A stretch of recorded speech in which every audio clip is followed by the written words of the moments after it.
I always thought my partner's dedication to charity was one of their most endearing qualities. Every month, there was a new event, a new cause, and they would pack their bags, leaving with a sparkle in their eyes that spoke of selflessness. I admire that, until the day I decided to surprise them at one of their weekend getaways, hoping to join in on the good work. I arrived at the supposed site of the charity event, a cozy cabin tucked away in a secluded forest, far from the bustling city. But instead of finding a group of volunteers, I was met with an eerie silence and the unmistakable sound of laughter coming from inside. My heart pounded as I approached the cabin, each step feeling heavier than the last. Peering through the window, disbelief washed over me like a cold wave. There they were, my partner and a stranger, sharing an intimate dinner by candlelight, their faces illuminated by the flickering flames.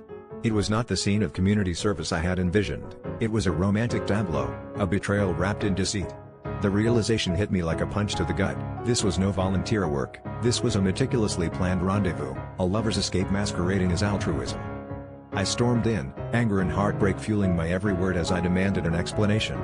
My partner's face went from shock to guilt in an instant, their carefully crafted facade crumbling before my eyes. They stammered, trying to justify the unjustifiable, claiming that the pressures of our relationship had driven them to seek solace in someone else. As the strangers scrambled to gather their things and leave, my partner's apologies rang hollow, each plea for forgiveness only deepening the chasm between us. In the aftermath, I was left with a choice, to forgive and rebuild or to walk away from the years we had shared. It was a battle between my heart and my self-respect, one that left me torn and raw.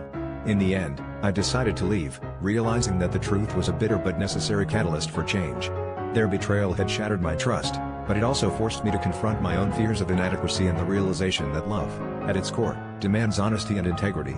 As I walked away from the cabin, I felt a strange sense of liberation, knowing that this painful chapter was the beginning of a journey back to myself.